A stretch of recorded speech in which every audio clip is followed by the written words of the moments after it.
Everybody loves the bari sax, but there aren't as many specialists on this instrument as there are on alto and tenor saxophone. To celebrate the release of the new BetterSax Burnin mouthpiece for bari, I've put together a list of some of the greatest bari sax players of all time. Consider this part history lesson, part suggested listening. This list is in no particular order since you can't rank musicians.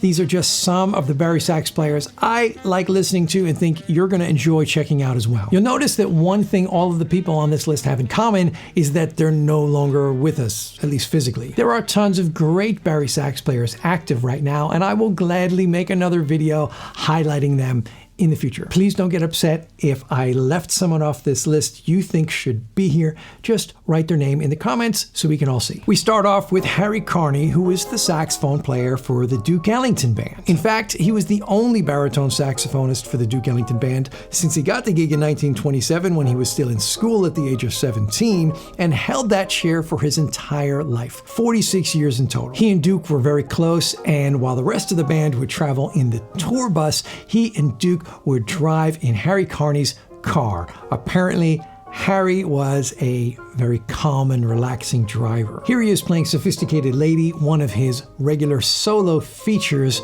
with the Duke Ellington Orchestra.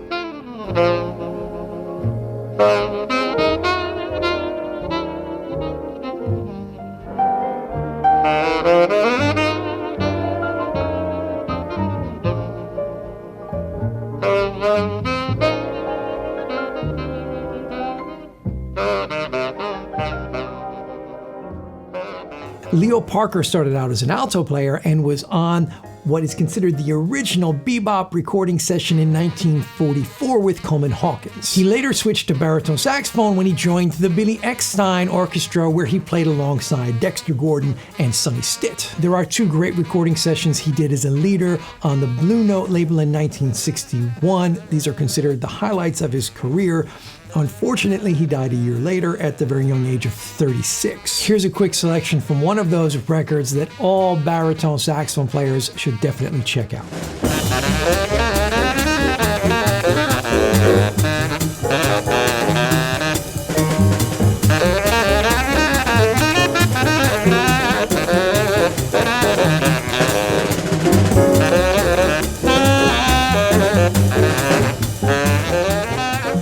Bob Gordon was a West Coast baritone saxophone player whose career was really taking off in 1954 when he worked on several prominent projects and recordings as a sideman, including this one we're about to listen to with a young Clifford Brown. He also recorded his first album as a leader in that same year. Unfortunately, another musician's life cut way too short. Bob Gordon died in a car accident the following year at the age of 27.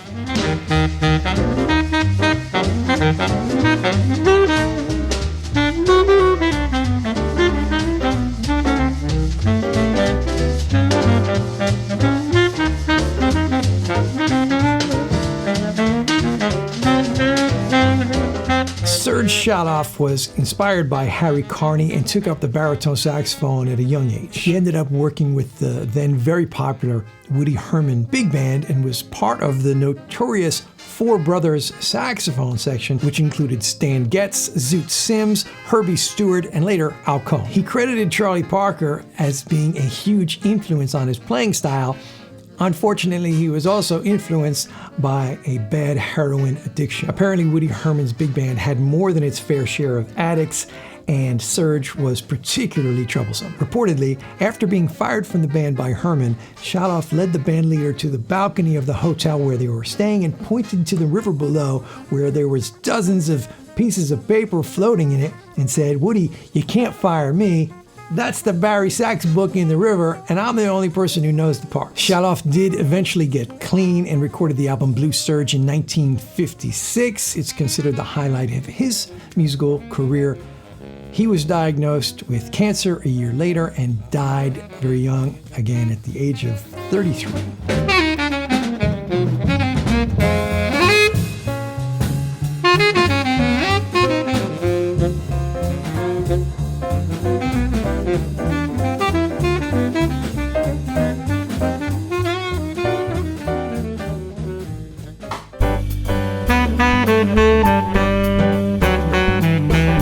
Real quick, I want to tell you about the new Burnin for baritone saxophone mouthpiece, which picks up where the alto and tenor versions left off.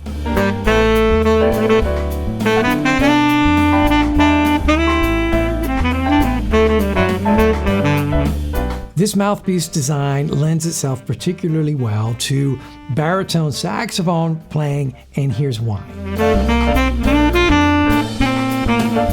As you can hear in a lot of these recorded examples, the baritone saxophone voice stands out when it's got a bit of bite to it. Our long rollover baffle and straight sidewalls give you that power and projection you want, as well as clarity in the higher frequencies for a beautiful BariSax tone.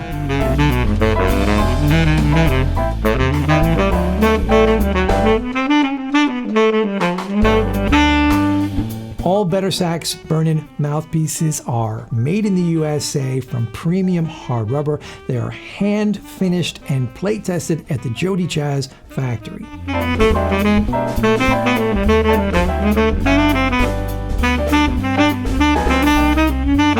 Thanks to this mouthpiece, I've been playing a ton more Bari lately, and I've been loving it. Click the link in the description to learn more or order one for yourself.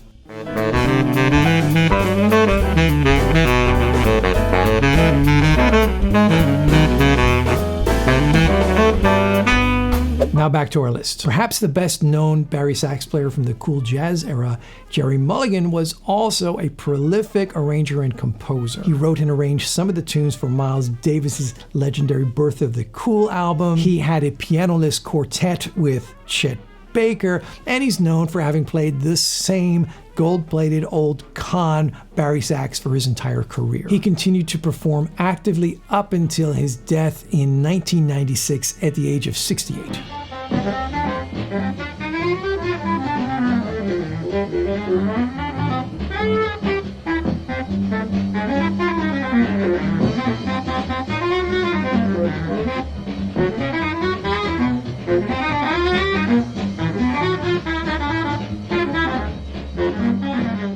Pepper Adams doesn't have the same name recognition as Gerry Mulligan, but any fan of classic jazz will recognize his playing from Charles Mingus's Moanin',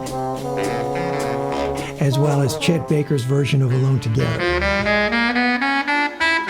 He played the baritone saxophone with the technical proficiency and speed of the top alto and tenor saxophone players of the time. He recorded 18 albums as a leader in the latter part of his career and participated in over 600 recording sessions as a sideman. I came across this video of Pepper Adams performing at the Grammys award show where he was nominated in 1982. Just think about how not that long ago it was common to have burnin' bebop like this being played and televised at the Grammys.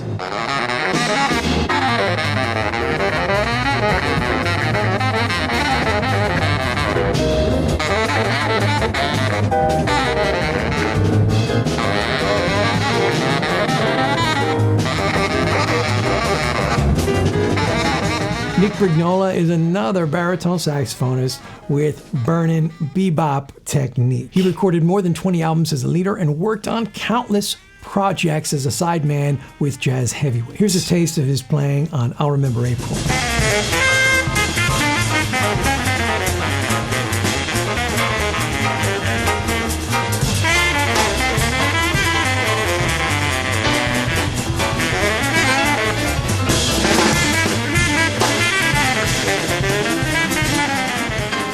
Ronnie Cuber was a technical master of the baritone saxophone who is at home in a wide variety of musical styles, from bebop to fusion to Latin and pop music. He had a prolific recording career, recording some 18 albums as a leader and working on countless other projects as a sideman. Notably the Mingus Big Band, Frank Sinatra, the Saturday Night Live Band, Paul Simon, Dr. John, and many more.